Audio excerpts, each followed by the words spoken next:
And welcome back to yet another week of Back to the Drawing Board. My name is Mark Saxon. Thank you for joining me again. And cheers to the Friday beers.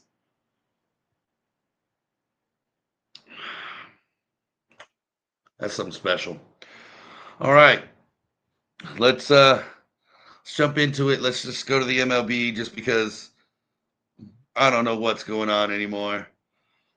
We'll start off in the NL West. Apparently, nobody wants to win it. The Dodgers and the Padres keep losing the same amount. Padres remain two out. Um, like I said, I completely predicted one team to get hot, and neither of them have. But keep this in mind: this will give the opportunity for one, if not both of them, to get hot right as the postseason starts, and that's never a bad thing for anybody. So once again, Dodgers in first, Padres 2 games back, Milwaukee, the Brew Crew up 5.5 in that NL Central, the NL East, the Phillies up by 6 over the Mets. So I'm almost perfect for the National League on my predictions for the season. Just need my Padres to pick their shit up. Uh here's where it starts to go wrong for me in the AL West. I picked the Rangers and they're 4 out. I called for Seattle to be a close second. They are 3.5 out in second place. Houston holding that down. Call for the Twins to win this division in the Central. They are not doing anything good in baseball. So the Tigers still in first place. Kansas City, of all teams, in second, 8.5 back. And then Cleveland. And then Toronto, which I predicted Toronto to have a good year. Not that good of a year as I predicted the Yankees to win that division. The Yankees are 4 back, and then Boston 4.5. Leaving the wild card with Boston in that first wild card slot. Or, I'm sorry, New York in that first wild card slot, and then Boston, then Seattle, Texas a half a game out, Kansas City a game out, Tampa Bay 2 games out. But I think it really stops at Texas if we're being real honest. In that National League, the Cubs up by 5 in that wild card slot. I did predict them to have a good season, and they have been so far. 81-60. They'd be in first in the NL West. Just awful. And then the Padres and the Mets are tied at 76 and 65. And then the Giants 4 back. Really believe that the Mets, the Padres, the Dodgers, and the Cubs are going to lock up what's left of that wild card. So it's going to be interesting. Like I said, I expect one of those teams to get hot, if not both, in time for the postseason. If not, folks, get ready for a very, very boring postseason, in my opinion.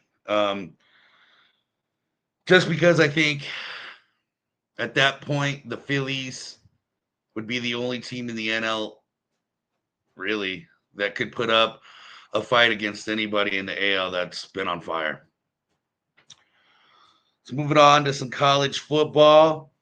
So these are the rankings according to my ESPN app. So don't hate me if I'm not up to date, but Ohio State number one, Penn State number two, LSU number three with that big win over Clemson.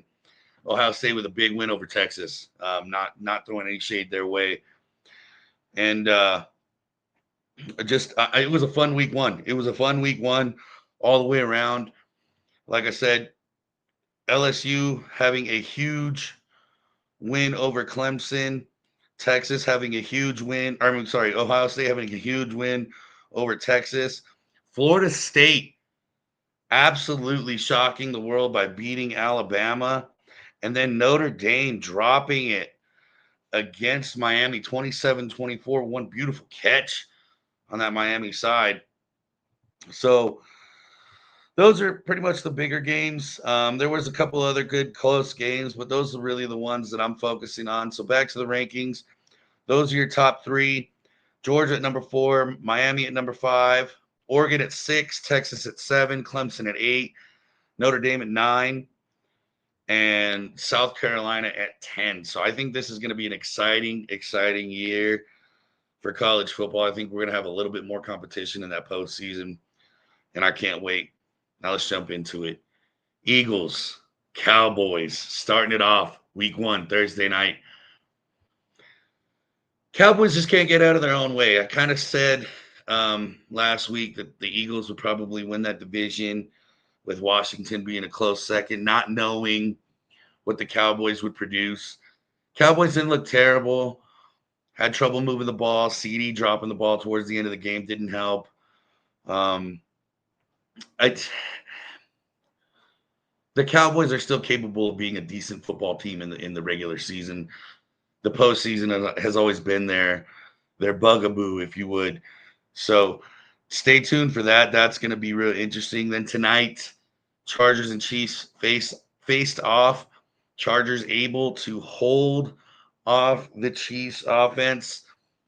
Chargers able to move the ball a little bit better than the Chiefs were tonight.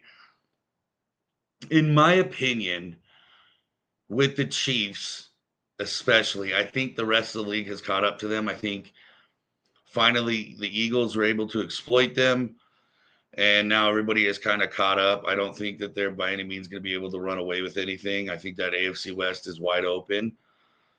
I kind of talked about that last week, where it could kind of go either way if the Chargers could get out of their own way, and if the Chiefs, and so the problem is with the Chiefs is they only have one or two weapons, and their defense always makes some fantastic play to keep them in the game. If teams find a way to exploit that and keep Kelsey at bay, keep that running game at bay, and keep Mahomes always on the run, kind of like the Chargers did tonight, I don't expect the Chiefs to be dominant. I think they're still going to be a good football team. Don't get me wrong. Not hating on them by any means. I just don't see them running away with anything. So those are the first two games, 27-21 Chargers and 24-20 Eagles over the Cowboys. So that'll be interesting. Now, the games I kind of want to talk about this weekend, just because the Steelers have a whole brand new look on that offensive side, I think it's going to be fun to tune in to that Jets game. I do expect them to beat the Jets. I do expect the Steelers to have a hell of a year. I think it's going to be fun to watch the Washington Commanders and the Giants, just because Washington coming out off of a pretty damn good year. And I think they have a lot to build off of and to make shit happen. Plus, maybe Scat can do something, huh? Maybe that'll be fun to watch. The next one for me, I think is going to be interesting is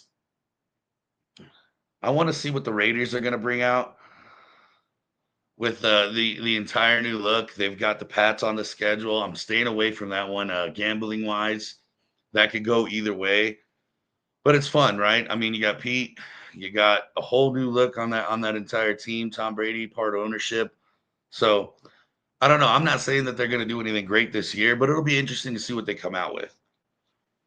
And then obviously my Packers against the Lions. Packers adding Michael Parsons, always huge. And the Lions always coming out big. They're coming back with brand new coordinators, which I don't think that's going to be as much of a huge disadvantage, if you will, because you can see you still got DC doing his thing, right? I mean, Dan Campbell, Dan the man. And I hate saying that because I hate the Lions, but I mean, you got to tip your cap, give respect when it's due.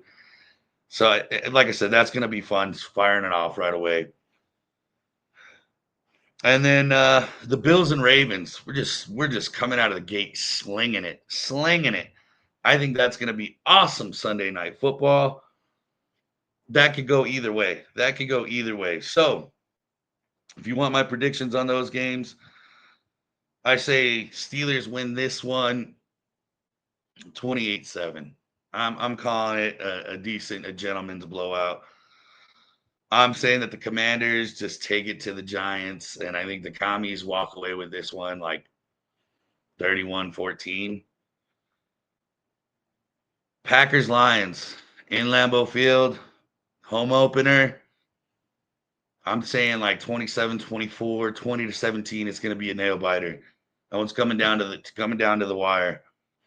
Bills Ravens. I'm expecting a shootout. I'm thinking like 38-35, 38-31 area.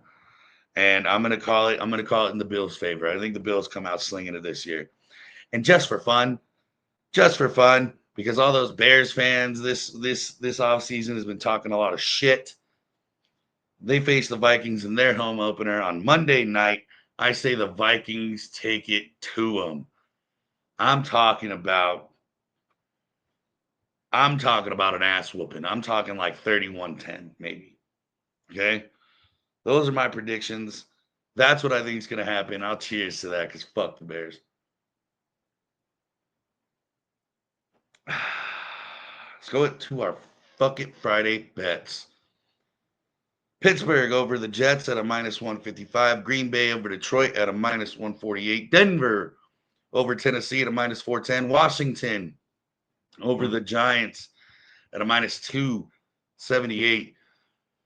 It's a smaller bet. $5 gets you $23.31. I'm kind of waiting to see what odds open up tomorrow for college football. Not a whole lot of big games tomorrow. Kind of just Michigan and Oklahoma is going to be really anything that's going to be resembling anything close. Everything else should be you better bet on the point spread type thing. I just don't see any huge games. So I'm waiting for those odds to come out and then waiting for some baseball odds to come out. Other than that, folks, that's what I have for you this week. Thank you for joining me for yet another week. Follow, subscribe, hit me up on the comments. Let me know if you want me to talk about anything specific. We can jump into it, have anything fun. If I get enough feedback, we'll do a live show and we'll bounce around conversations and have a good time. Other than that, football's back. Hey, get the grill going, get the crock pots going, get the day beers going. Enjoy your Sunday, enjoy your Saturday. Football's back in full swing. And you know what? Gamble and drink like degenerates, folks. Once again, my name is Mark Saxon. This is Back to the Drawing Board. Thank you for joining me for yet another week.